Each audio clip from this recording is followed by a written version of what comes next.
Hey, Hey, welcome. hey. Oh my goodness, we're on. Oh. Gasp. Yeah. All right, We're on. It's on. it's on. Here we go. Welcome Something to about Small Donkey Kong. Folk. What? Oh my God, yes, of course. Welcome to Small Folk. I'm Leap.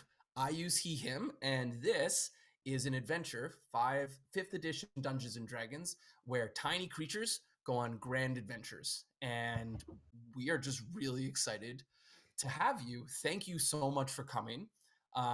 What we're gonna do for me to kind of calm myself down a little bit. Oh my goodness, Shiny, So that pretty. art. Ugh, I love fan art. I love What we're gonna art. what we're gonna do is we're gonna go around our table and we are gonna have our amazing players introduce themselves, their pronouns, their characters, and their characters' pronouns as well. And here is the order that we will do that. I can't see where I am in the screens, so we will do Cal, who, as you can tell by his icon, is in the dimension of audio, which means hotel Wi-Fi, and so his incredible puns are going to be joining us purely as only a single sense this evening, as opposed to assaulting your eyeballs as well. You're But welcome. I'm going to shut up, and it's going to go Cal, Irish, Shiny, and then Casey, and then Embers. That's how we'll do it today. All right. Hello, friends. I am Cal, also known as Andrew, also known as Caldernon. My pronouns are he, him. I am playing Wensleydale, the Rivertail Ranger, whose pronouns are also he, him, and his beast companion is a wasp named Sid, whose pronouns are be, bim. Amazing. And Irish, you're up. Yeah, so I'm Irish, also known as Mikhail, and my pronouns are she, her. And today I will be playing the Pine Marten Jake. And he is a druid with a beast companion that is a bee hummingbird, which is the tiniest kind of hummingbird that you can have. And this bee's name is Hi. I love it. Incredible. Shiny. Yes, I'm Shiny. I use she, her. I'm playing Long Sparkly Trail, who is a snail or shell folk druid. She also uses she, her. Amazing. Absolutely incredible. And my good friend, Casey Drones. Hey. Hey. I am Coming in Casey. hot. We got a hot mic here. Hot mic. I'm Casey. He, him. I am playing Abendstern Leafears, a tree croaky cleric whose pronouns are he, him, or ribbit. Incredible. And last but surely not least, the person who is also responsible for all of that incredible music that you heard on our way in, our good friend. I'm going to assume I can't guess, he's somewhere. Ember's Tide. Hi, I'm Embers Tide. I use he, him, and I'm here to do two things: chew bubblegum and play Howie Leaf Ears, a Batfolk rogue who uses he, him as well, and I'm all out of gum. Oh, I was going to swear. I was going to just hit like that. Oh, sure. Yeah, exactly. And Smallfolk Nights. this is supposed to this is supposed to be Family show. a family stream. Okay. We have been live for how many minutes? Almost and it's one. me. Almost 1 minute, and the DM is almost sworn. And we're on our way. Good. So, a few things that we are going to do before we get started. Some very, very quick announcements. First, I want to thank Embers for the music, Jareka, who is above me in my video, so I'm pointing up, to be our incredible producer. I want to thank Jay for helping out, for being one of the two people who created the original source document. I want to thank Insight Check Pod, the pod that I am a part of, and all my good friends for helping us host this. I want to thank the cast, and I want to thank you for coming to watch us be ridiculous. I also want to highlight that if you are interested in any of the good things about Smallfolk, you can hit !Smallfolk, and you can see the source document, which will talk about the original races, some lore around them, and also the statistics behind them. And you can also get them on D&D Beyond as homebrew classes, and there is a link that we will show. Jerika, thank you so much. I love you very much. Sorry I'm putting you on the spot.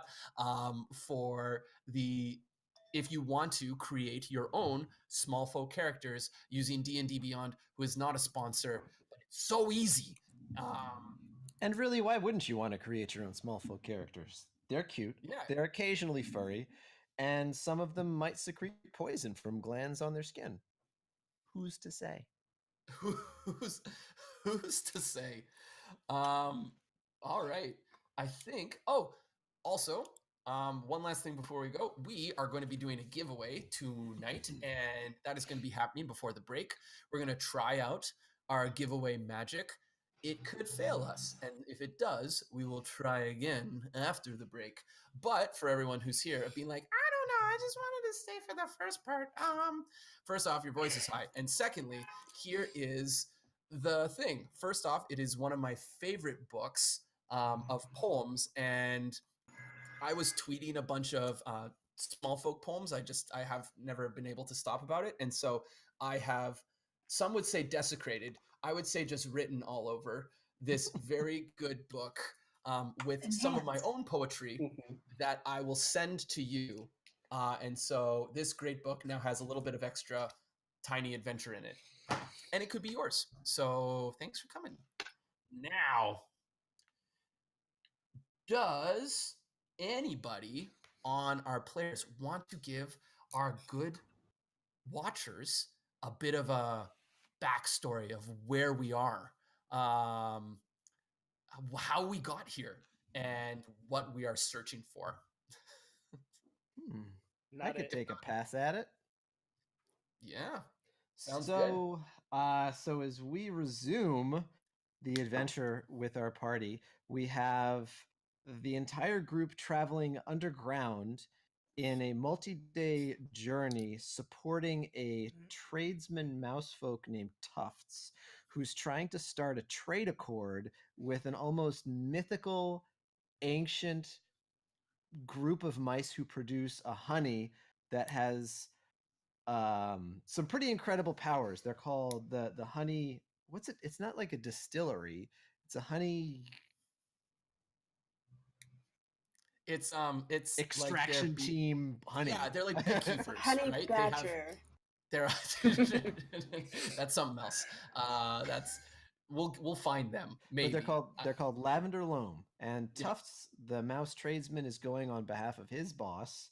And last episode we had a heated card game between many in the team and Tufts, in which Tufts did not emerge victorious on either the main bet or the side bets. Howie Leaf Ears was doing the first lookout post and found an ancient pot of honey that happened to be filled with the spirit of a ghost mouse named Willow, I think. Yep, you got it. Willow. And we're now best friends, and that's going to be the buddy movie that we optioned to Major Movie Studios. Yep. It's that classic. I would watch that buddy cop movie. Same. And I think we battened down for bed at the close of last session. Also, Abendstern got rich in the game. Yes. Yeah, super rich. The frog cleric came out with a big pot of the sex number. Yeah, exactly, of gold. I'm sorry, it's supposed to. Please. It was family stream. It's supposed 47? to be 47. Someone explain that one to me later. I'll tell you when you're older. Okay, thank God. But then also our good Pine Martin also won the side bet, and so we also learned, which was kind of a fun on the spot thing, that that our friend Long Sparkly Trail had a little bit of premonition about how the game would go, which I just think is kind of cool. So if that is it, we will begin our game I have at the. one tiny addition. Yes, please. It's Please, very please. important that everyone remember that Wensleydale, who bet literally every coin he had, Yeah. which is the main reason that Abendstern is so wealthy now, probably still thinks he won. Oh, yeah. He's as simple as a baby lamb. He is not unhappy that he has no money. I love it. There we go. Well, you want to start an adventuring day happy, and so that's where we're gonna It's do so it. important. It's It so is, important. you know, um, it is a everyone rests as best as they physically can on the mats and sleeping arrangements that you bring. Our shell friend probably sleeping just as well as any other time, moving into her luxurious house. Um, and our bat folk, Howie, finding a small root to hang off of. But the rest of you wake up on the cold stone ground or on the mattresses that you placed beside it. The air is damp and it is kind of stale now that you are a full day's journey into this tunnel. Um, some of these in more recent tunnels or then have been renovated have small areas where fresh air can get in. But as you guys explored last time, you saw that this tunnel is really incredibly rudimentary by Smallfolk standards. It is probably one of the original tunnels burrowed out. No stonework, very few things propping itself up. It's nature in its rawest form. Tuft wakes up and kind of shakes himself off and is very uncomfortable. You can tell that he is not used to sleeping in this way. And he says, "Oh, okay. Well, I guess that's my first taste of what adventure feels like. And I don't, well, okay. At least one more of those, huh? Okay. Um, is it normal to have a breakfast before we get on the road, or do we just have to eat as we walk? I've got a little bit of both. I don't. What do you all say on this one? I mean, at least one breakfast before we get on the road. Yes. Breakfast is the most important meal of the day. I Can't be skipping it. Okay, well then breakfast it is. And his admiration for our tallest two friends continues to exceed. And he scurries to the back of his cart. And the few things that he has kept back there is a large pot and some bowls. And he takes one of the small bricks that is made out of dander and dry leaves that's used as like fire starter. And he starts making some oatmeal on there. And he says, "Okay, well, we'll eat this." And he has everything that he needs, and he pours it. And he takes his water skin. Yeah, it'll be fine, I think. And he empties most of it out and gives it a big stir. And he says, "We'll fill up our bellies, and then it is going to probably take us most of the day to get to the next spot where we will want to camp. There's only a few natural spots on this, um, if you don't mind, of course." Uh, and he just goes on preparing a meal for everyone. As soon as the tallest of the small folk say that breakfast is required, he feels it's his duty to create it. So he makes it isn't much, but it's oatmeal. He takes a little bit of cinnamon and sprinkles it on, um, and there's small bits of sweetness of berries that he can put on, and hands everyone a bowl, um, and eats nervously as he kind of watches everyone else. How does everyone feel about their adventure so far? Abendstern, you are a man of adventuring. How do you feel about being this far into the tunnel with so much of the day ahead of you still? I feel a little nervous about the journey ahead. We've been going for a long time, and I just don't know what's ahead in this long tunnel before us.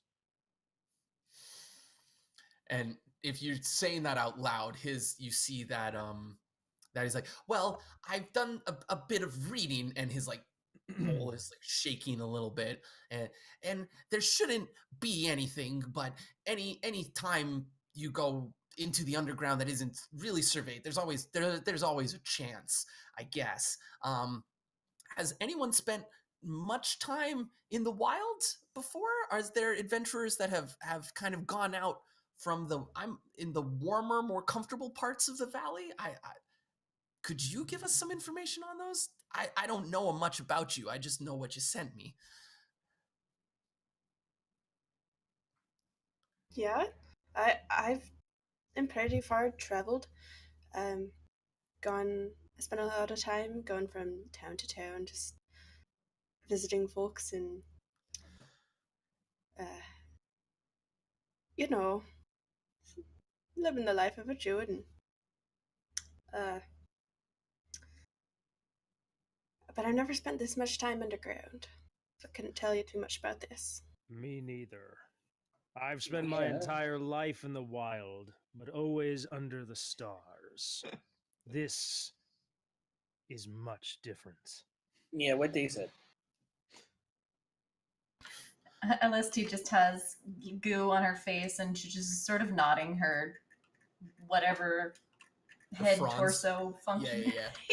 Like, what- Yes. Howie comes down, sort of bags under his eyes, holding this honey pot under his arm, just sort of grumbles, takes some breakfast, and walks off grumbling. This is the worst time for the nocturnal bat folk, is when everyone else is just sort of diurnal cycles have kicked up into morning gear. He's kind of just getting ready to rough out a day where he is just tired. Right. Yeah. Bad You're hangover. like you're fighting. You're like you are fighting to like your natural habitat. Um everyone everyone roll a perception check just quickly. I'm going to roll one for What even is that? Is that a You're rolling your d20 and then you're adding your wisdom score. If you have Thank perception you. as a skill, you'll add your proficiency to it as well. Shiny rolled a 13. I see in Got a chat. 21. Ooh. An I 11. rolled 3, so 9. Okay.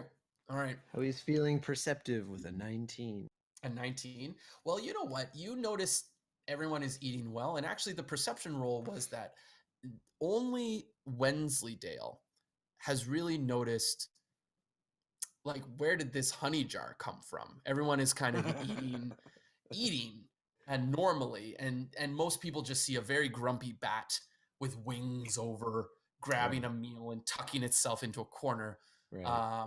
But Wensleydale, there's like a small ceramic jar tucked under this bat's wing that wasn't there before. And I mean, a man who loves food such as you, that looks like food, brother. I don't know.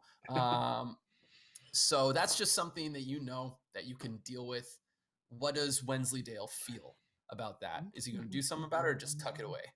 I do think that he'd he's not the type to look at something someone else has and want to interfere with their business by any means, but he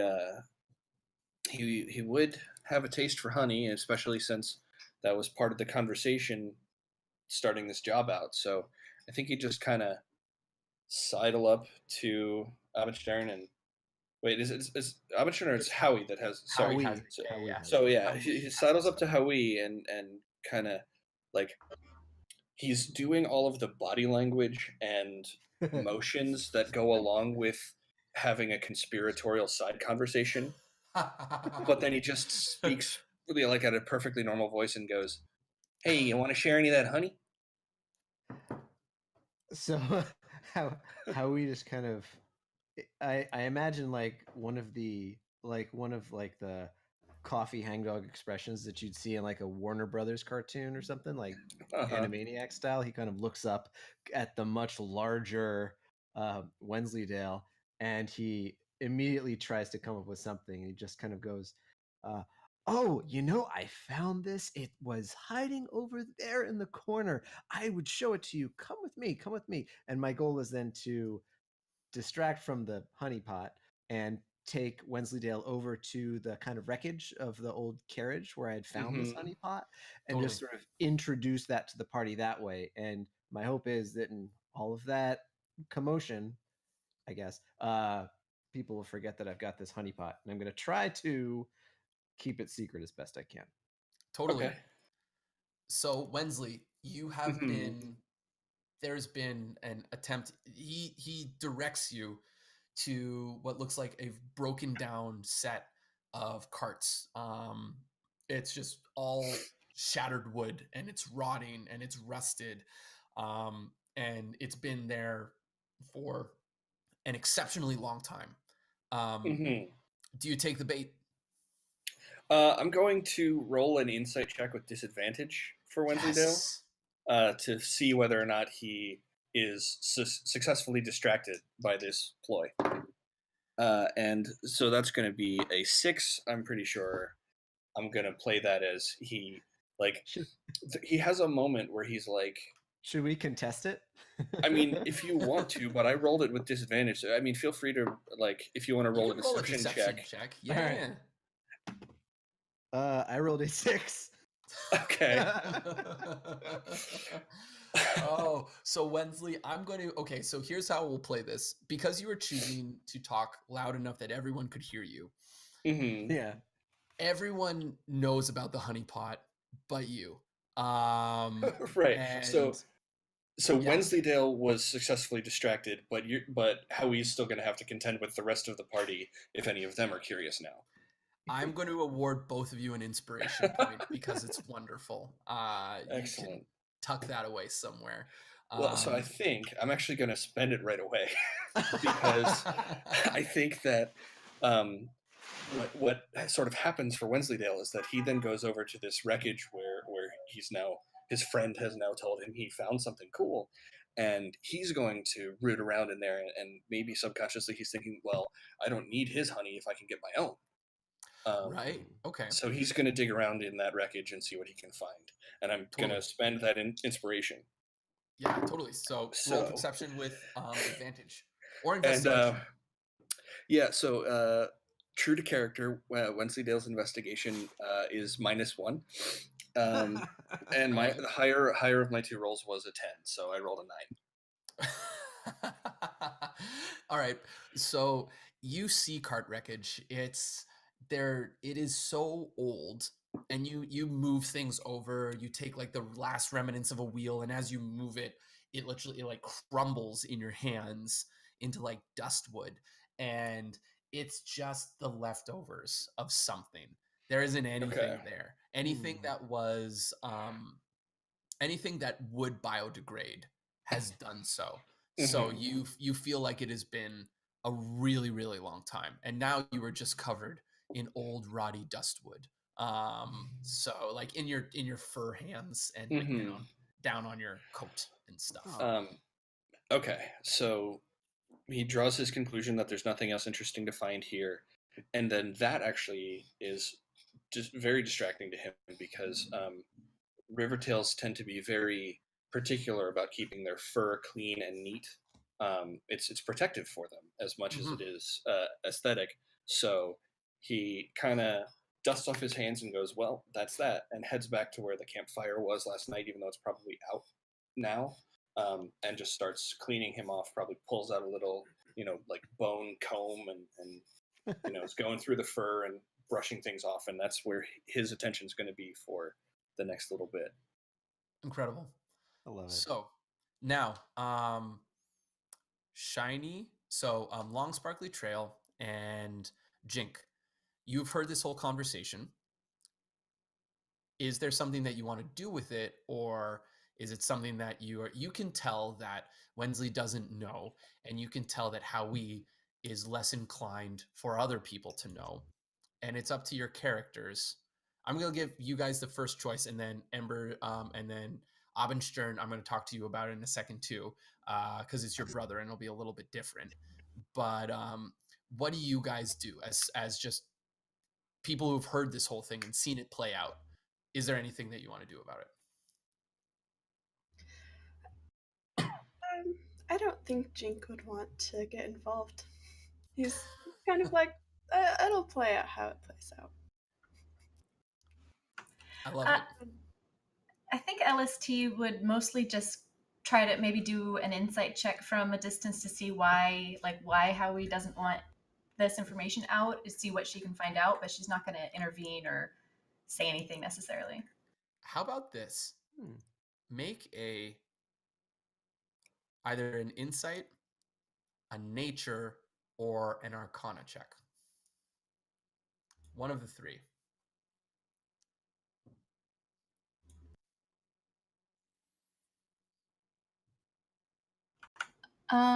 So it's gonna be 16. 16. All right.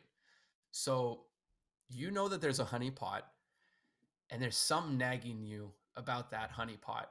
Like you've seen it, and you just have a sense that something's up with it, right?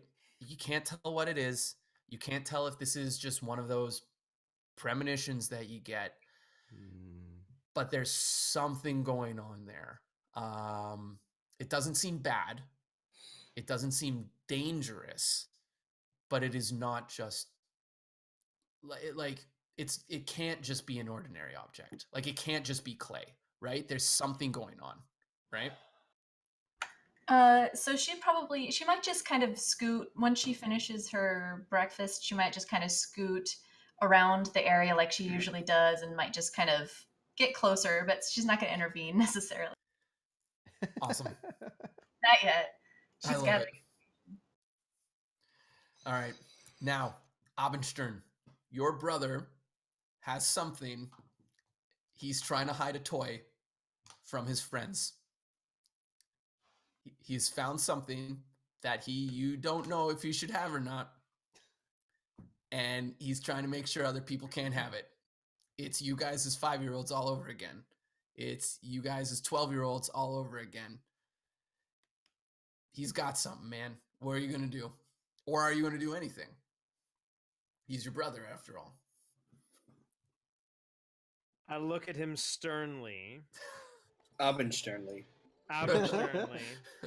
Like, I know this look. The moment I see it, I know this look. And I say, Howie, you know we're all going to find out eventually what's in your honeypot.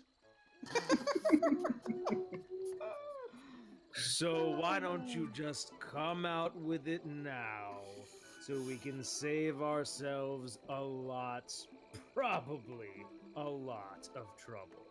Wink wonk. Are you saying this loud enough that everyone can hear it? Oh yeah. Okay. I've had enough already. So Howie is kind of like, he says, okay, look, it's true. It's true. I found this old wreckage of a carriage, right? Not something you'd expect to see in a tunnel, no, but it's there. Here, look, you can see it. Dig around, it's all carbon and decayed, rotted wood. But I found this honey pot, and you know what? My mama bat would always tell me there is money in the honey pot. And so I'm going to hold on to this until when we get surface side, we're going to find the best place to sell curios, artifacts, other rarities of lost in time. And if nothing else, my friends, this may be the treasure boon of this trip. I pledge to you I will take good care of it until we can find a way to find compensation for its discovery. Through this, Tuft, no one's been paying attention, but he just has opened up that book that you saw him writing in, and he's just been scribbling like crazy. He's just like, oh, well, we'll figure out how to put that within the official transcripts of Discovery, and we'll look at the contract as to see who with it it pertains or how it will affect compensation, but this is very useful information. Okay, Yeah, DM, I'm pretty sure. I'm gonna walk up and just kind of touch Tufts right on his lips and say, "Shh." And here's what I'm gonna try and do. So tell me what Okay. I gotta do. Yeah. I don't want this on the book, so Okay. I'm just gonna say, "Dear tradesman Tufts, as we said yesterday in our first day of travel, I pledge to you that when you are either before your superiors or the mice of Lavender alone, I will make sure that they know that you are a mouse to be respected, and respected in a manner of contract. And on that point, tell me, sir, what was the contract in our charge for this mission?" Well, um, it would be too much to go through in in a moment, but why not? And he takes like a very nervously and very reluctantly. You see him tear a page from his book out, and he says, "Why don't we talk about your contract later, and maybe when we get to the loan, when there's a minute, but I will for now leave out this discovery, and we'll say as an amendum that whatever is found on behalf of the party can keep, and compensation will stand as is. How will that suffice for now? I'm just realizing I'm underground with people with a lot of weapons, and I need your help. So I'll try to puff myself up at this and kind of just sort of fluff as big as I can, and I say, "That's a wise mouse. I agree. I accept your terms." Okay, well, on that note, and very shakily, Tuft grabs for the pack and finds his two glow bugs, and kind of and glow and runs his finger along their back as they kind of awaken and fly up into the air. And like the night before, they alight, setting glowing light throughout this dark tunnel that um, that was only being lit by the single fire that you guys had before. And he says, "Well, let me just put some things away, and we can get on the road. We really do have a full day's journey ahead, and this is already something that I'm quite uncomfortable with. It would be very good to get above ground already." Oh, okay. Well, good morning. And he kind of begins to go off and get his things ready. Let us decide now how we want to set up the marching order of this event. Basically, the tunnel is big enough that you can fit two people wide. So we can have two people right at the front. There can be someone standing behind Tufts kind of in the middle with the cart. And then we can have two people behind as well. I think that Wensadale is going to be pretty close to the front, not as a matter of strategy, but because at some point, as people are picking up their things and packing up to head out, he's going to be finished packing and just start heading that way.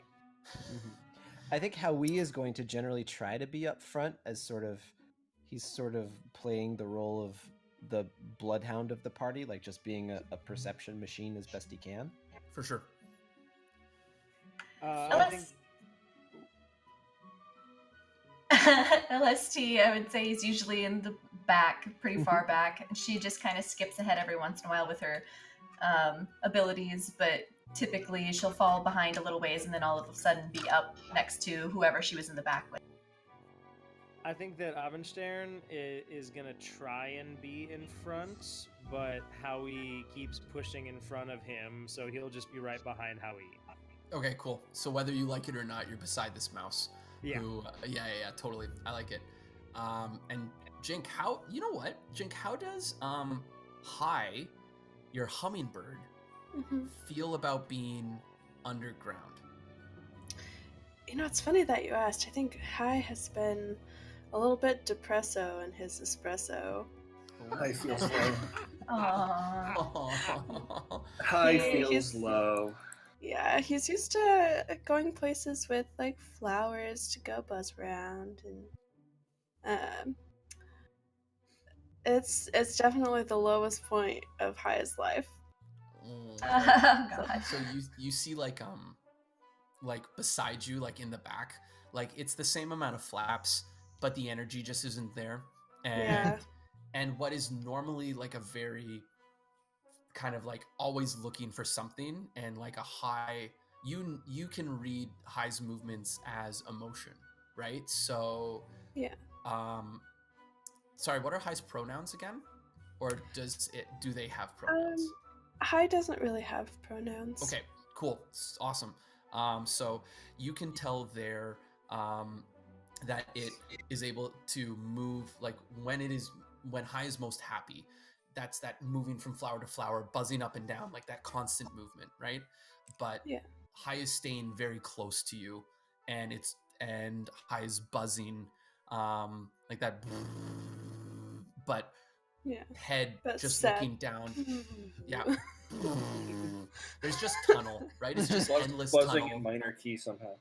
Yeah, Yeah. exactly. Buzz Minor. And before we get going as well, Wensley, how does Sid feel about being underground? Because you have a wasp companion as well. Yeah. So I think it's a little bit easier for Sid, partly because he's used to getting into weird situations because he hangs out with Wensleydale. Yep. And partly because, there's something just sort of in wasp nature about nests that are enclosed and the idea of like crawling around in the tunnels and small spaces of those. So it may not be his favorite place, but it's not getting to him the same way. Yeah, I like that. It's almost like there's like a thing that's clicked in its mind, right? That he's got like burrow behavior. So Right. some of him staying close to you, and some of him is like going up along the walls. Right. Maybe Just not like flying all the time and just like crawling along the sides of. totally. I love it. That's so cool. Okay, I dig it. So let's have some quick perception rolls, and we will see how that tunnel is treating you guys. And what I'll do is I'll ask everyone instead of just all calling out. So, Wensley, what do you have? An 8. An 8. Irish and Jink, what do you have? Oh, and what kind of roll is this? A perception roll. Perception. Yeah. Okay, I have a 19. 19. Lovely. Long, sparkly trail. I too have a 19. Amazing. Abendstern. And Abendstern's friend, the cat. Is under attack.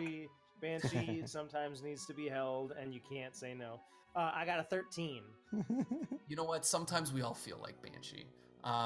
So I love it. 13. And finally, Howie, right up front. 23. 23. Amazing. Okay, so everyone who got above, so anyone who got above 10, from that 10 to 15 range, it is dark and cold, and you can tell that this tunnel continues to descend lower. It is getting damp, and the walls of this space are enclosing in even more, that it's getting lower, and what was a pretty even carved out space is becoming rocky and craggy. There's gaps, there's drops of stone that our tallest members might have to duck a little bit, and there are holes and things. There are just natural formations that start to occur. There, for those people who got in that 16 and above, every so often it is very quiet. There's just the buzzing of High. There's that sometimes the wings flapping of Sid and the wheels of the cart as people are walking, and sometimes above you hear a rumble, and then it'll just stop, and then an hour will pass, and you'll hear some other kind of sound within the stone, either to your left or right. Creatures that live below, burrowing or digging along the way. you see holes in the walls that you think might have been formed by some of these creatures at some point. And though it's always an option by the rumbling sounds that surround you, none cross the tunnel itself. And finally, after a long day, a quick break for a lunch, and then more hours of this, you end up in a wide, long, expansive space. Um, it is it isn't as high as the previous one, but it is like this wide cavern that's long like a rectangle. And the first thing that you notice, especially people who are more used to above ground, and especially you, Wensley, is you hear water. And there is a small stream that kind of runs alongside it. And you see like a hole in one end that is just water that kind of trickles through this rectangular space. And the tunnel itself goes through the short sides. So the longer space you can tell has been like carved out by this river at some capacity. And the tunnel has been burrowed through this natural kind of cavern. Um, Quickly, Tufts stops and he checks his map, looks around at the water, and takes note. And by this point, he is exhausted. This has been a full day's journey. Um, and he says, well, I believe that this is where we'll need to stay for our night. Um, I'll begin to set up the fire. I have enough of these tinders for all of us. Um, and I'll allow you to discuss how we can guard these places, if if so desired. And he goes off and begins his preparations for his second day of camp, and you can tell that he is feeling just like really, really worn down. How is everyone feeling after a tense but uneventful day's journey?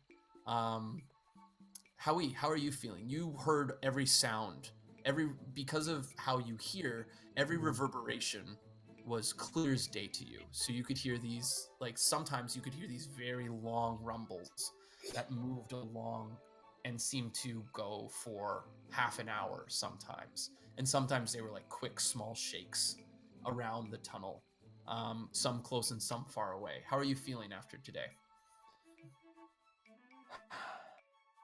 I mean, I think being in an enclosed space that's more claustrophobic is not something that Howie is going to enjoy.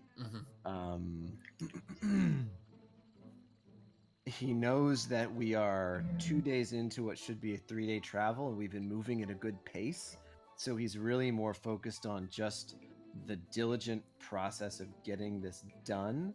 I also think that at some point along the journey, because Abendstern is kind of close to him, he's tried to sort of walk alongside his brother and just kind of indicate that, you know, the honeypot is part of a bigger plan, but I have to wait until we're alone to tell you about it. But it's a good thing, and it's only here to help everyone in the party. I just don't want I don't want everybody to be surprised when they find out all at once. So it's important to keep it secret, but it's nothing bad. It's something that will help all of us stay safe, I think. What I'm going to say is this then, and Abendstern, I will allow you to react in a sec. Like you'll get to decide how you're going to do this, but I'm going to say that because of your perception roll and because of how you hear, you would have been able to take one of the opportunities of the cresting of one of those rumbling sounds, where everyone else might have been distracted by the the sheer shaking of the space, because you could have heard it coming from 10 minutes away, that you could have turned to your brother and said this without anyone really noticing within the reverberations of the space. So Abendstern, um, sometime in the afternoon, this happened with your brother. How do you feel? How do you react to him? longer I go underground, the more irritable I get. Um, and it's not, sort of energetic irritable. It's just I just get more and more grumbly about everything, especially with my brother who is being tight-lipped about this obviously, I don't want to say nefarious item, but there's something, he's not putting all the cards on the table, and my patience is wearing thin. Uh that being said, I just want to keep moving so that we can get back out into the fresh air and trees and into a place where I can feel more myself. Okay, that sounds good. And how does everyone else feel? Like Long Sparkly Trail, you've been you've spent a full day falling behind, checking to make sure no one's paying attention, and then in like just like popping forward using your magic. Um, how have you felt? Like this is a lot of time and a lot of distance for someone who moves so slowly as yourself. Like how's the journey been for you? The journeying she's pretty used to since her family sort of spent the last several generations Of course. journeying. But being underground is a little bit weird, especially when there's any of the rumbling that gets too loud or too rumbly. Her eyeballs or eye stalks do that thing that snails do, and I scrunched up my headband where like they like suck into her head, and she Yeah, gets yeah, all yeah. like smushed a little smaller.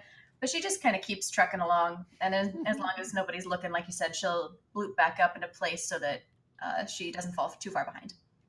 I love it.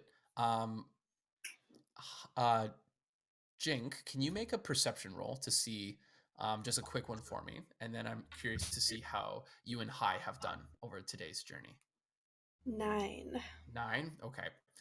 So there's been a lot of weird sounds, and you can't tell if this sound is like part of the tunnel or not. There's just been like this consistent kind of sound, but there's been like rumblings all over as well. So, and you've been really concerned about your buddy, right? Like, your Yeah, buddy has a little definitely, preoccupied. exactly. So you've gotten to camp. How do you tend to, how are you feeling, and how do you tend to your companion? I'm a little worn now. It's when you're that tall, it's kind of exhausting to what kind of stoop down for so long.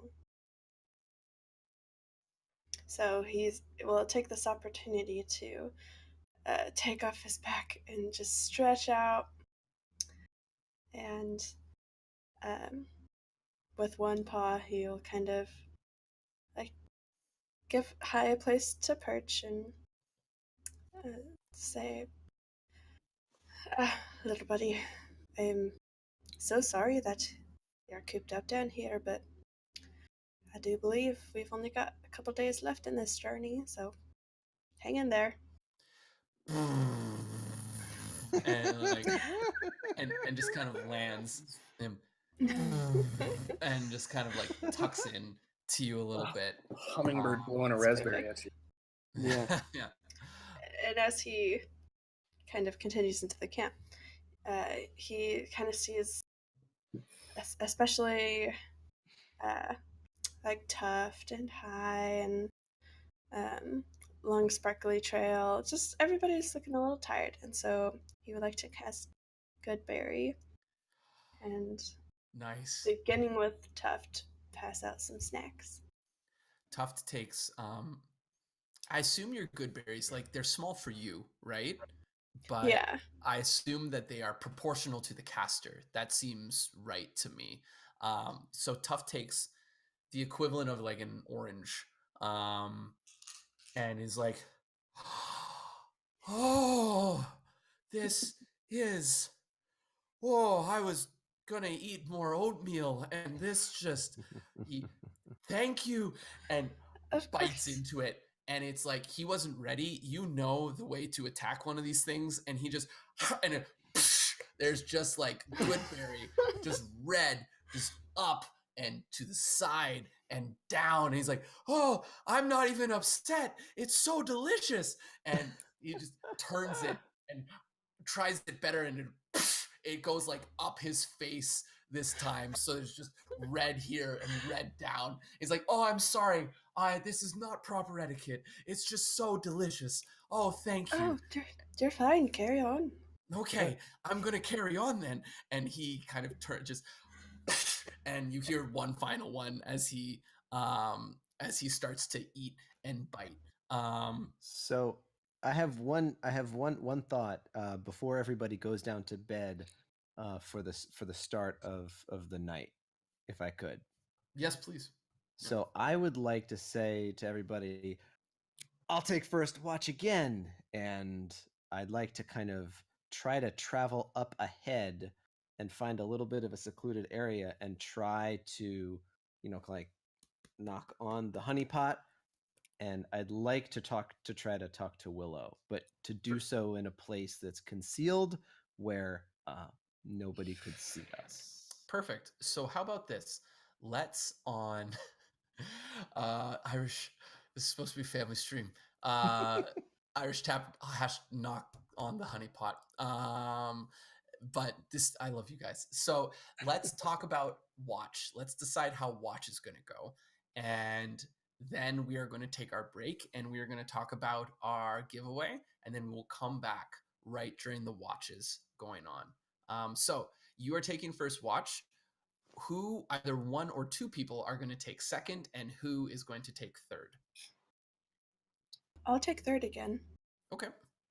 I think Abendstern wants to take second watch so he can maybe catch his brother in whatever act he is going to.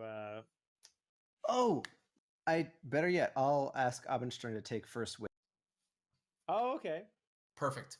I like All it. right. So we've got the brothers. Hashtag bro watch. Oh, God. So, oh my God. So we got our brothers on first watch. Who is going to take second then? Wensley can do that. Perfect. Wensley and Sid. And that just means our good shell girl is going to have a good shell night.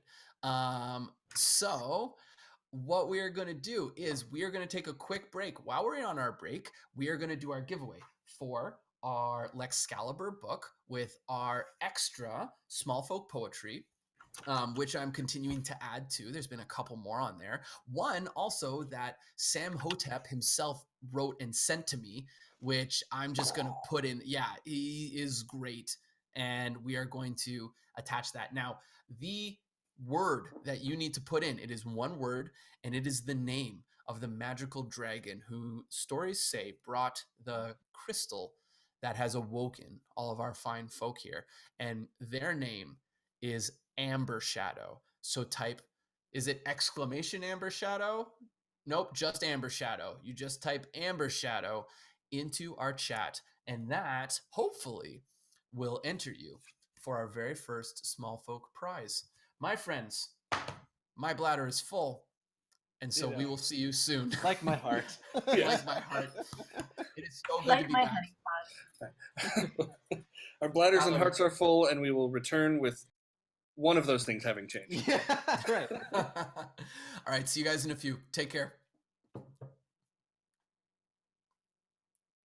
Are we clear, Jareka? Oh, 1 minute. Nope. We're still not going. clear.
Hey, welcome back.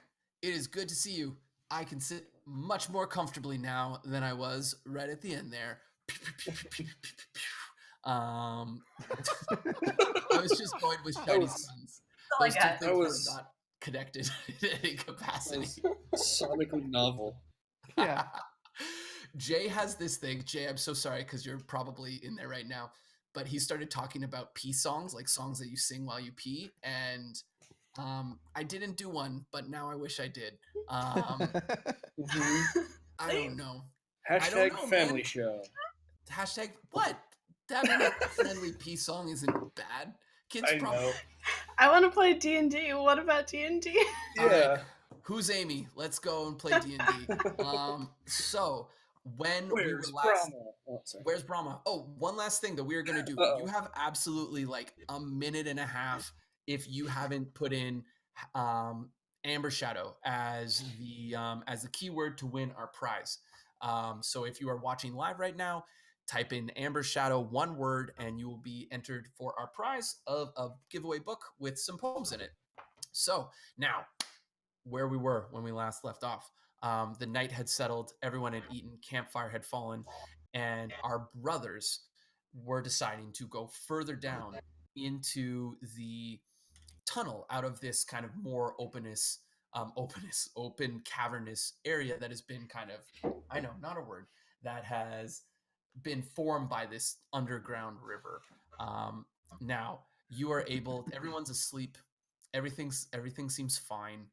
There are just slight embers of the fire kind of crackling as you, Howie, lead your brother down into the other half of the cave on the other side of this. Tell me your intentions and tell me how you guys are going to play this. So when we're out of eye line and earshot, or when I think we are, I'm gonna kind of, I don't know how to summon Willow, so I'm just gonna kind of like knock on the honey pot, Mm-hmm. rub it a little bit, just be like, Psst, Willow, I want you to meet somebody. Oh God. So He's you been at the honey again. He always starts talking to ghost mice when he's in the honey. you open it up, you knock on it, you open it up, Mhm. and then nothing happens for a second, and there's a beat. In Amber, which I say, honestly, Howie, I'm disappointed. and then there's a voice that comes from behind you, Abendstern, that says, "Well, life seems to be filled with disappointment sometimes, but I don't really think that this is necessarily the case for one." And Howie, behind your brother, you can see the apparition of this small mouse, half your size, floating in the air. Very like big, fluffy ears, all very wispy and ethereal. Mhm. Who's just kind of floating. And she says, and she takes a minute and she looks around and she says, "Oh, I've been here. We're getting closer to the lone." Ah, good. Okay, so I say, Abendstern, brother, we've seen a great many things in our journeys. I think this may be the first time you've ever met a mouse spirit that lives in a honeypot, but that is what I have found. I want us to keep it a secret just because I fear that some in our party might be a little bit put off by the concept that we're traveling with a soul from beyond the veil of mortality. But I would like you to meet Willow. Willow, meet my brother, Abendstern Leafears. She says, I would shake your hand, but I don't. My grasp on the physical isn't what it used to be. Hi, I'm Willow. I look at Willow. I don't respond to her. I turn to Howie and just say, "Are you out of your mind? How do you know if this isn't an evil spirit?"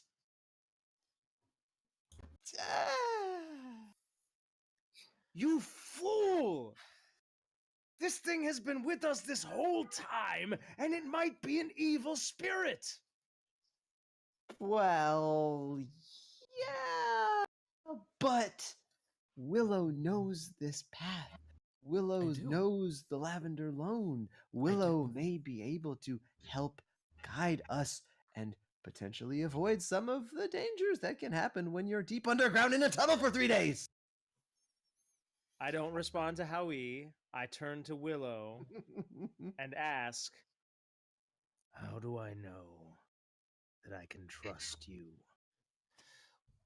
That's a good question, and I guess my question is how willing are you to see beyond what you see now? You're a man of religion? I am a cleric, yes. So I live in the unseen. Her hands come up and they move. The way they move, they almost move like curtains in the wind. They kind of move up and then they move up again and kind of come here. And she says, then if you don't mind, and her hands hover along the side of your long face, and for a minute you're not where you are anymore, and you are in a wide room carved out of a tree, surrounded by white mice in purple robes, and you see them preparing a small girl mouse um, to go on a trip. And then it cuts down into a travel, and you see her going through this long tunnel, and you see that her cart has um has broken, and so she spends a long time trying to pull it through. And you see the next part, you are back in your campsite, but the cart's remains are where they were, and she is sleeping beside it, but she's not sleeping. And then it's like she moves her hands back in your back where you were, and she says, I only got so far, and your brother has promised me to take me farther. I just want to see things beyond the lone. I wish you no harm.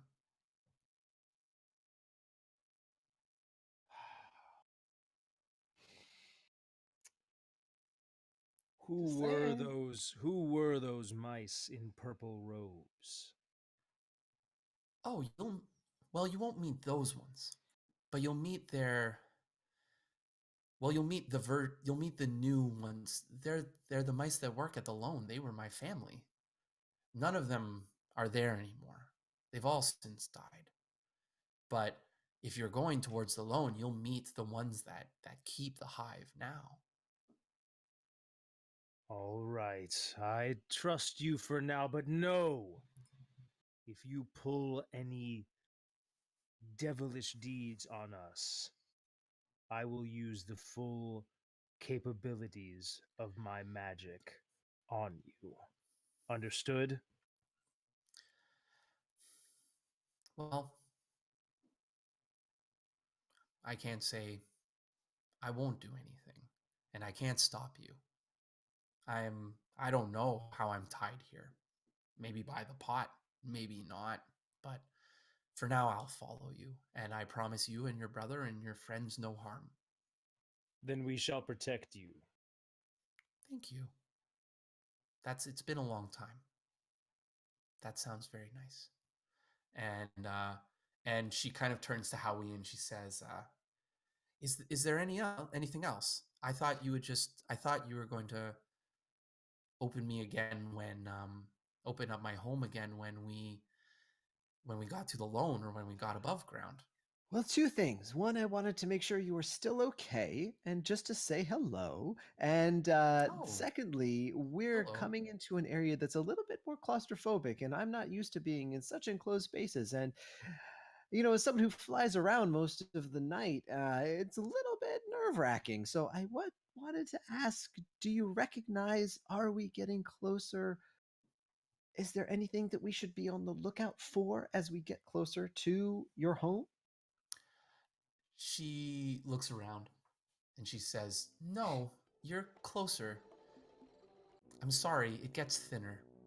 We're small, and the tunnel was built for us." And she says, "Your big friends might really have to crouch a little bit, at least for the last part. But no, what stopped me was normal. There's nothing that you should necessarily be worried about. There's a rumbling underground that kind of shakes. Oh, the things that live beyond this space, the things that live in the earth. They're fine. Okay. Sometimes they're not sometimes, but I haven't seen one in many times. They just move. Well, as long as they don't move through our tunnel. Well, it's just very nice to see you again, Willow. Thank you. If you'd like to stretch your legs a little bit, or if you'd like to go home and rest, that's fine too. We'll take good care of you, we'll protect you, and we'll continue on our way. Thank you. If you don't mind, I've been underground for a while. It would be nice to see some fresh air next time. You got it. Thank you. And she disappears. Okay. The pot is still open, but she just kind of like fades into the air. So I just kind of go to Abendstern and I say, my biggest fear is that if the tradesman mouse knows about this, that he is going to try to take Willow and going to try to do something against Willow's will. And should that happen, I just feel like a ghost mouse is a good ally to have. That's why I want to keep it secret. It's really the only reason. But I just couldn't tell anybody while he was around. You saw him and how excited he got when he saw the pot the first time. I just want to be careful with that one. Brother, you're right. I don't trust that mouse. He seems so nervous all the time. All right. We will keep this secret for now.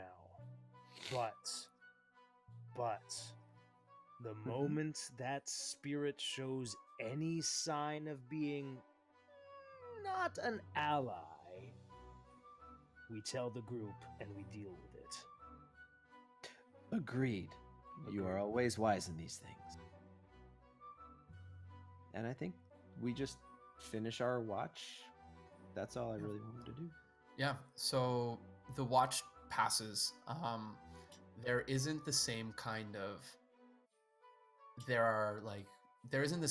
root systems above ground. You've gotten too far down. So unfortunately, you might not be able to hang upside down this evening. You might have to lie on the ground, which is the worst way for a bat to sleep. That sucks. I would imagine. Yeah, I assume it would be like this, though.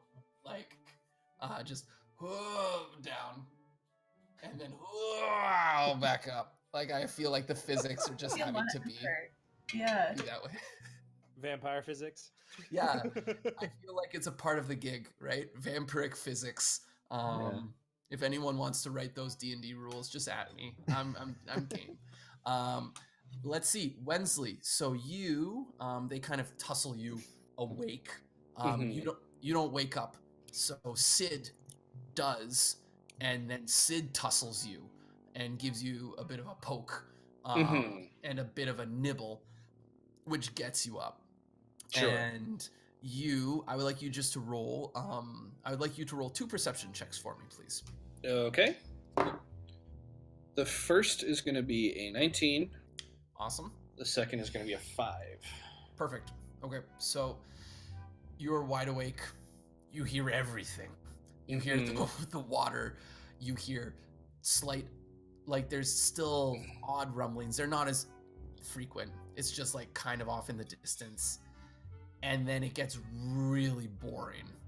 Super quick. The water steady, just that it's almost that ambient music app that everyone buys now. That Right. is like you're just nodding on and off, and Sid actually crawls onto your shoulders and with his mandibles kind of holds onto your head, and when your head gets down, he kind of pulls it back up again, so your eyes open up again, and you look for a few minutes, and then that happens again. And over enough time, your watch passes this way, but it passes without problem. Okay. And Sid is excellent at keeping time and figures that gives you kind of a bit of a nudge to your time is up, and you can awaken Jink and Hai for their part of the watch. Sounds good.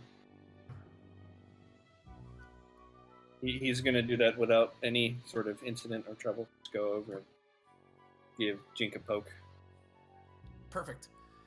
Jink, can you make 2 perception rolls for me, please? Also, the finger out with the T, fantastic. When in doubt. Fingers out. What? What? When in doubt, pinky out. Pinky out. Finger That's what I out. said. Dude, come on. That's what I heard. That's what you said. Yeah. Anyways, can you make 2 perception rolls for me, please? Because it is your turn for a watch. I can. Ah, Like this. that's a 14. Mm-hmm. And that is a 21. Perfect. I Alright. will roll my dice with my pinkies out too. I just want everyone to know that even though my camera, I am sports water bottle. Oh, good. Amazing. Y'all are making fun of me. No, I'm I not loved making fun of you. I'm I was participating. waste. No, I loved it. I loved it. Joining you. I was making Yeah. fun of That's not mockery. I was making fun of you. Shiny's making fun of you. Yeah, sure. So, you, everyone is fast asleep. It is clear that everyone is sleeping as well as possible. And about halfway through your watch, you hear like the rumbling sounds become more consistent. And from the way that you haven't come yet, there's just the ground begins to shake, and it begins to shake even more. And from that entrance, it almost looks like rock itself is kind of moving out in a thick way. But what you see, like first you hear it and it gets louder and louder, and you just hear like a, and then as it gets closer and closer, you see hundreds of bugs that they're about the size of a watermelon, and they're flat on the bottom and they're round on the top, and they have these shells that kind of intersect at different spots, and these potato bugs just en masse are moving through this space, and they're kind of moving out of this section, out of this space, and they're kind of coating the walls up and around, and then they're going up and down through more of the tunnel that you kind of came out, and there's kind of a shaking around you, and then all of a sudden from the ground you can kind of see that there are some of these potato bugs that are kind of like digging their way up from the earth around you and your friends. Okay. And at this point, I would like everyone who isn't awake to roll a perception check at disadvantage for me, please. So Wensley, That's a 4. a 4. You are Wait. fast asleep. How does disadvantage work? So you roll twice and you take the worst number. Oh, that first roll was so good. Exactly. Mine. At least you're getting a solid. At least you're getting a solid night's rest. All right, so Shiny for the Until podcast. you get eaten by you bugs. rolled 5. It's true. Okay, and Empress, How what'd you we roll? got a 6. Okay, and Abendstern, what'd you roll? 5. Okay. So everyone, you are still asleep, and you all Actually, no, never mind. no, tell me. The lowest, I think the lowest never mind. That's insight. My bad. Go ahead. Okay, I see what you're saying. So you all are asleep, and Jink, you watch as 20 of these bugs emerge from the ground around the camp, and they're just kind of crawling. And you watch them. One of them crawls over a pack and has a pack accidentally attached to it, and it starts pulling the pack along with it. You see one crawl. You see a few crawl up and over the cart. They're just going in the direction that they're going. And all of you who are asleep, one of them accidentally crawls over top of you, and the movement of your body startles it. And one, yep, yeah. You all take 3 damage as they accidentally bite you. And you wake up with these potato bugs on you. As now, Shiny, what is your armor class? Because you're in your shell. Yeah, I So was just gonna look. It's something different than normal. You know what I'm gonna? Yeah, tell me what it is. So it looks like 17. I'll roll twice on you once I am. It's 21 when I'm in my shell. You know what? Okay, so I did roll a 19 first, but they don't have that plus to attack. So you feel you're asleep, and you hear like a on your shell. You hear like a tick tick tick tick tick tick tick tick tick tick tick tick tick tick tick, and it just acts to you like stone. Everyone else who is breathing, the rolls were high enough that that the bugs startle when all of a sudden they're on someone. And Wensley, Abendstern, and Howie, you take 3 damage as you I'm just wake watching up. you guys. Yeah, you are watching. All of a sudden, these bugs kind of crawl up, not move around your friends, but over, and then just like all of a sudden you hear like a as these things just like bite them for a second. And Jink, how do you? I'm going to give you the first reaction to this whole thing. I think Jink will be startled at first as they initially emerge, and then just kind of slowly draw out his yew wand with one hand. Mm-hmm. And in the other hand, he'll just kind of hold it out and cast Produce Flame in his hand. Ooh, nice. And are you doing anything with this flame? I'm just kind of like holding it out towards the charge, hoping that it will deter some of these potato bugs initially. Okay. Totally. You so you have this flame, and you see like the ones that have, there's 20 of them in your campsite right now. So there are kind of like 10 behind your friends. Like they're kind of coming from all directions. And the ones that were coming at you, right, that had either moved in ways that have passed your friends, but you're kind of in their way of the tunnel that they're going, see the flame and move around you like a river. And for the first time, you see them kind of part ways, right? You also see some that, because of the nature of the campsite, can't get around the campfire itself. You also hear Tuft kind of yell as he is also bit by one of these things, and he throws one, like he gets up and whips it, and it lands in the fire, and it immerses itself in flame, and it immediately scurries, and it touches 5 more of them, and 5 of them are now also on fire. And moving in a new erratic pattern. And at this point, we're going to roll initiative to fight some bugs with our first combat. So is how we just wake up and see dozens of like foot-long hoagies in front of him? Yeah, you basically see these very long, like half basketballs made out of shell. that are moving all over the place, and one has just bit you already. So it Bite ain't. him back. I'm gonna eat him. So here's how we're going to do this. We are going to. I'm going to ask first who, if anyone got over 20. We're going to go down. Abendstern did. Hey. I rolled a natural 20. Look at that. Oh, meow, meow, meow, meow, meow. Abendstern, awesome.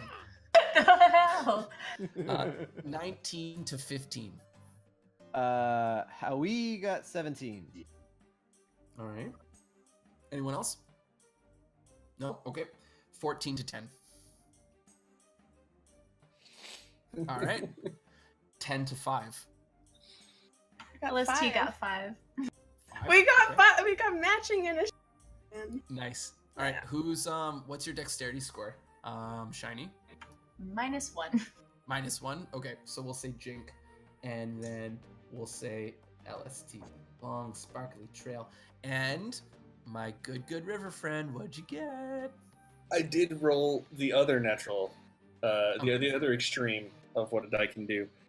And I think, just for flavor, my argument is going to be that this little bite is going to be not too unfamiliar to how Sid sometimes interacts with Wensley while he's asleep.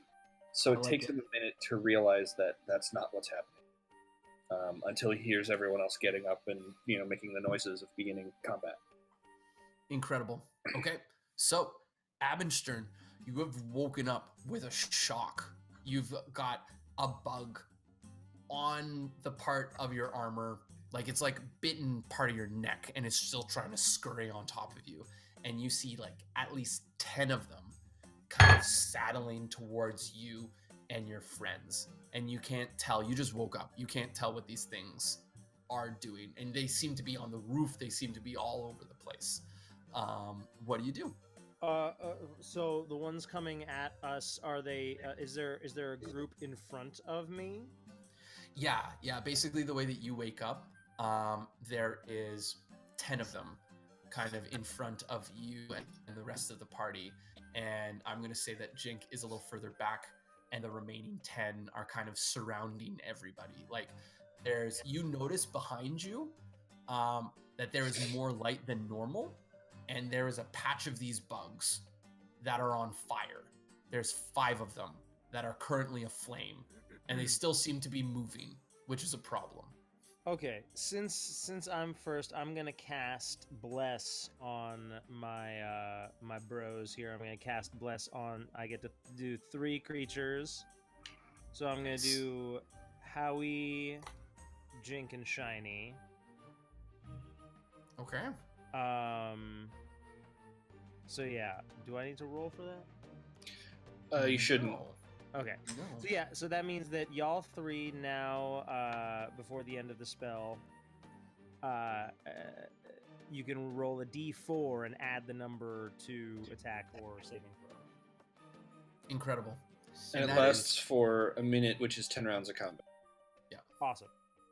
Yeah, and that is not that's an action spell, right? Like, so that's basically how you're Yes. spending your turn. Yeah, that's Incredible. my turn. Yeah. Awesome. Okay. Do you want to move anywhere? Do you want to move to the water? Do you want to move to an entrance? Do you want to move farther away from this horde? You're kind of surrounded by bugs right now. in Well, this since I do have a shield and a mace and half plate, I'll take up a defensive stance.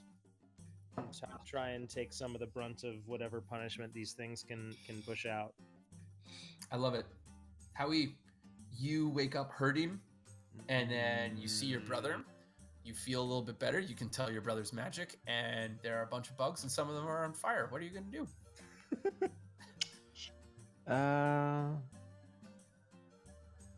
So I still think Howie wants to eat him. So is there one on me that just bit me? Is it kind of Yeah. like There's one like right on, like you got your nice fancy coat, and it was able to get under a little bit of it, and it's just like it like bit. Yeah, like you wake up and it's like right here, and it just like bit you hard. So yeah. All right, well, I'm going to try to take out my short sword or I guess it's right on me. It might be Yeah, kind of awkward. You can. I would say that you could either use your sword to like stab this way, or to like kind of do a pry cut up, if you so desired. You know. I think it's more natural and intuitive to use dagger because it's right on him. So he's gonna take that sucker out and just try to run this bug through. I love it. All right. So take a roll. And I'm gonna do that. That is a 14 plus. You hit. I hit it. Yeah, 100% you hit it. And I think I'm gonna try and do some sneak attack damage on this sucker because he's right up on me. Yep. Okay. All right. So roll that extra d6. All right. So it's my D4 got a 4 plus 3, so that's 7 for the dagger plus 2d6. Ooh. Yeah, this thing pops, man. I'm gonna It's eat. like- I'm gonna eat this bug, man. That's another. That's another 10. So if I can Yeah. skewer it like a kebab, I'm just gonna take a nice hearty chomp out of that potato bug. You just get it out, and it just kind of like deflates a bit on your dagger. And yeah, you can take a big bite. It leans heavy on your dagger. It is a watermelon size. Yes, this is like tonight we feast. Yeah. You got something good, right? You're gonna eat well afterwards. So one of these bugs is done. And now, Jink, it is your and High's turn. What do you do? You have your flame in your hand. You have your U I do have my flame in my hand and my U wand. So, Yep.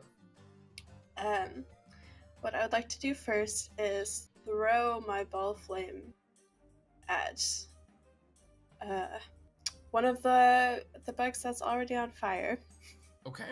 Yeah, totally. Just fully roast it, I love it. and that is going to be a ranged attack, then a D8. So let's see if I can make this happen. Hmm. Oh, that is a 7. Nice. Does that hit? No, it's No. you think where the fire is gonna come is gonna work, and you can't tell if the bugs move out of the way of the fire, or if they're just like every other bug is moving like a steady stream towards the way that you came, and these bugs that are on fire are moving erratically and in fear, and so they're Be very skittering bumpy. onto and over themselves, and Mm-hmm. somehow a gap forms where your ball of flame just goes and kind of hits the Oh. ground. What does High do? Well, I actually happen to have a bonus action thing I can do too. Ooh, I there would you like go. Hai to help me. I love it. So, with my now freed up hand, I will reach into a pouch and pull out 3 glowing pebbles and hand 2 of them to Hai. And the one that I still have, I would like to throw at someone, and this is called the Magic Stone cantrip. Yes, perfect. Okay, This is better. This is a 17. that definitely hits. Tell me the damage of this magic stone. To the fire ones, Okay. are you still hitting them? Yeah, I'll just try to clear these folks out. Ooh, so that is a 6 plus a 2, so that's 8 damage. 8 damage. All right, Oh, this so cantrip's cool. it is a really cool cantrip. You throw it, and you see that it like cracks the shell of this fire one, and it just stops moving. It is still kind of awash in flame, but a single one of them has stopped moving, and the flurry of these fire bugs continues. When now 4 of them are kind of skittering around and trying to get away from each other and away from the fire that is slowly killing them. LST, it is up to you. So I want to. She's gonna slowly, especially because she had such terrible initiative, slowly poke her head out of her shell and kind of look around. And she's going to try to find some sort of cluster of these bugs and cast Moonbeam. Moonbeam. Words are hard. Yes. And try not to hit her fellow critters, but just the bugs. Man, she's gonna fry those bugs. So that's a There con is- save. Totally. There is a patch ahead of Abendstern, like 10 of them, that I would say you would within it's a 5-foot radius, right? For the Yeah. circle. I would say that you would at least be able to hit 6 of them. Just Yeah. because of how tightly packed they are, right? Kind of like hitting right in the center if you wanted to. A con save. What is the con save of what do I need to hit? It's a 12. Yeah. Okay. So 1 second here. Fail. Fail. Fail. Fail. Fail. What? Fail. All of them fail. Oh Every my single one of them goodness. fails Nice. that save. Yeah. There. I That- rolled super bad. That is great news. So they're each going to take 12 damage then. Oh yeah. Describe to me how your druid magic works and where the light comes from, because you're in darkness, right? So how does this moonbeam, does it come from a lantern placed on your shell? Is there something where your magic it radiates from? She does have a lantern, so I like that idea because she's got the lantern with the spider on top. Yeah. So maybe she says something to the little spider and he goes up and lights the little lantern. And usually I imagine when she casts her spells, she like rubs an eyeball on, she's got her spell focus is a pearl that's somewhere like on her shell. She's like goos up this pearl. But I imagine like everything she does, it's probably very sparkly. So whatever the moonbeam looks like, it's just sparkles. It's okay. So like you do this thing, you say something to the spider with its nightcap still on, like goes up to the little lantern, opens it up, and as it opens it up, the physical light version of glitter kind of erupts out, right? Like if glitter could be weaponized into some kind of giant laser, it kind of out. God help us all. And you hear the best thing that I can equate to it, it sounds like popcorn as these things just go, as every single one of them just bursts. And Howie, it smells delicious, but they're all 6 of them are dead. Nice. Yeah. That was incredible. I was getting ready to do something on my next turn, but thank you. there's still 4 coming your way. So, but yeah, no. There's still like you guys have taken some, but there's still some to go. Now, let's see. Bugs. It is actually the bugs' turn. So, what I'm gonna say is that the 4 bugs that are still within that pile are coming towards you, Abendstern, and you've placed yourself heartily in front of them. So they don't have any other. 2 of them are able to kind of make it around you, and the other 2 kind of naturally kind of crawl up you, and then realizing you're alive, defensively try and bite. Ooh, 1 nat 20 actually, and 1 nat 1 actually. So what we will do is one of them does you a total of 8 damage as it just like hits a real bite. Hey Embers, look, it does a real bite, man. I'm wearing the shirt that you they're so Do good. a bite! Yeah. It does a bite. This thing is my favorite. They make it look good. Oh, dude, it's so freaking comfy. So 8 damage, and then the other one just hits Pauldron and actually tumbles off of your body and lands on its back. So its legs are just lumbering around in distress. And the rest of them, Jink, you see that the rest of them are kind of just moving with this current, except the ones that are aflame are running into other ones, and those ones are now catching a flame. And so they are, and then those ones start moving erratically. So there was 4 that were afire, and now there are 8 that are fire, are covered in flame. And Wensley, one of the fire ones, bumps into you.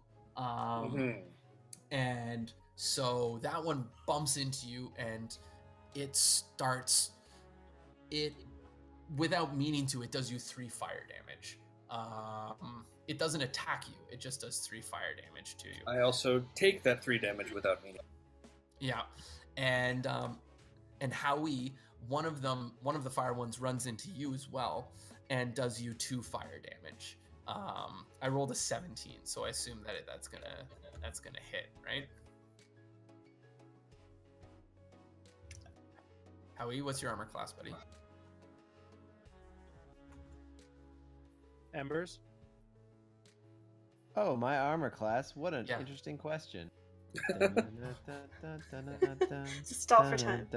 D&D D&D Beyond. Beyond, everybody. 15. Yeah, so you take 2 fire damage as this thing just kind of bumps into you and the fire hits you. Tuft is, you see Tuft has 2 of them on him aflame. He's flailing wildly, and he has no idea what to do. And he's just kind of running and he throws 2 of them off. Now, Wensley, it is your turn. What are you going to do? So first thing, Wensley is going to command Sid to fly over to Tuft and basically try and body block. Okay, nice. The way the rules work, I can't actually issue commands other than movement to my companion without using an action, and I have something else I want to do with my action, but he's gonna get in the way for Tuft. Okay. And now I want to know if there is another, like, is there still a cluster of bugs somewhere where I could get a decent number of them with one ability? Yeah, there's the, like, kind of in the gap between the brothers and you and, like, LST and Jink. There's the ones that are aflame, are working. They cluster and then they separate and then they cluster again.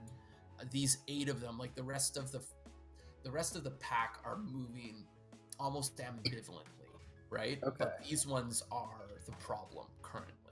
All right, so he's gonna try and, like, time his shot until they're as clustered as possible.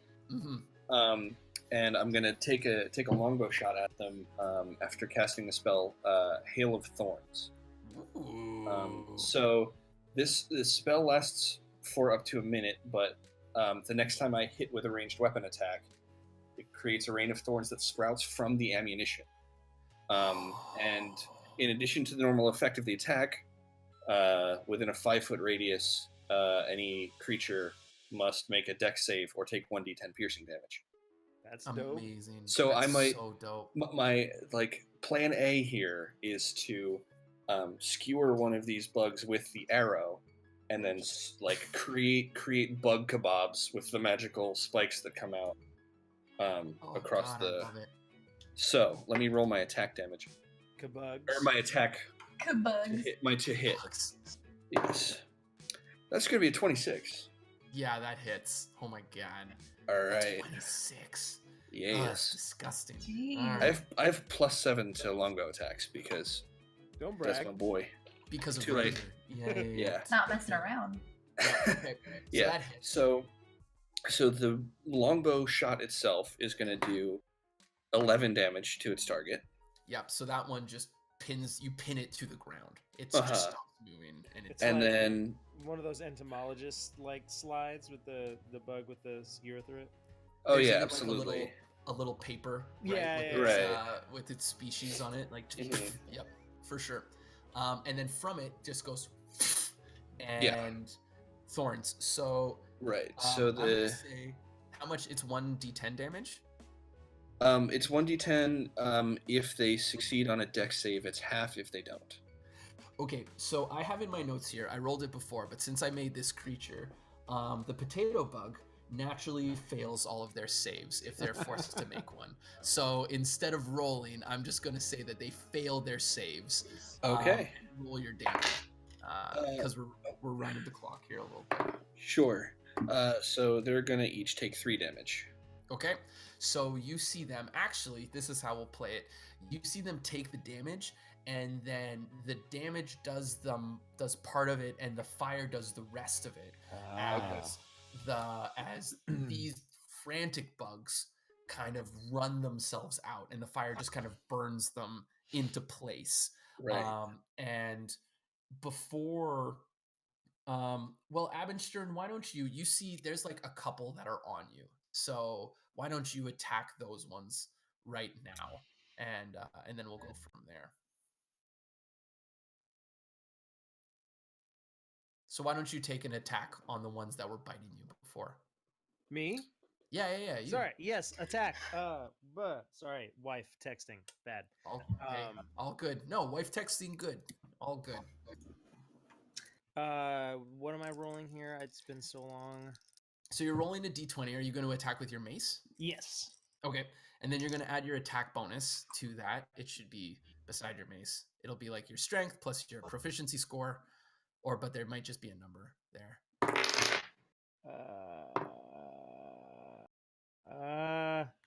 Oh. Go on D&D Beyond. Okay, so I rolled Never an gonna get 18. to. Oh, you hit. Don't worry about it. You hit them. And it's 1d6 plus 1, so let me... Yep. I hit for 5. Okay, and you pop it like a balloon. They just and you like hit it, and the other one that is on the ground is still on the ground, and it never rights itself. But then with the fire out, you see that the rest of them just kind of continue their migration path as if you were not all ever there. They just kind of follow. They just make their way around you. If they didn't have to make their way over you, they just kind of follow this path over the river and then through the part of the tunnel that which you came. Through the woods. And yeah, exactly. And the rumbling kind of takes a while to die out, but this odd migration that you just seen kind of passes, and you find yourself in your campsite again, alone with like a few burnt bugs and one that is still kind of chattering with its legs up in the air. Who do you work for? No. Who sent you? and that is where we are going to call it for this evening, because we have about 2 minutes left on our stream before we hit our time. And so I want to say thank you guys very much for spending another night in the tunnels with us. I want to congratulate Jade Lady. I hope I'm saying that correctly. Jade Lady, I am going to DM you, and we are going to get that information so I can get you your own very copy of my absolute favorite book of poetry. And I hope you don't mind some of the poetry that I have written inside that has to do with Smallfolk. So I hope you like it. I hope, and if you don't, that's cool too. Full of spoilers, though. It'll be Spoilers great. from front to back, top to Yeah, bottom, left to there's right, this- and right to left. There's this one that says when Howie meets a gelatinous cube, he thinks it's nice, but it's kind of rude. Turns out he's a slimy dude, and well, it doesn't end well after that. So there, actually, I'm gonna have to just write that one in right now if I can remember it. But thank you guys for coming. This has been a long-awaited game. This has been a rough week, and I've been really looking forward to this one. So thank you guys for everything. I'm going to tweet. I think Jareka sent the link to this shirt. It is a charity stream event, or not, we're not a charity stream. This shirt is for charity. Ember's made it, and all of the proceeds are going to Child's Play, which is an incredible organization. Thank you to everyone who has spent some time with us today. Stay kind, stay careful. Oh, I messed that up. But anyways, it's been really good to see you. And remember, heroes come in all sizes. And thanks for joining us in the Valley. We'll see you next time. Be Bye. excellent to Good each other. one.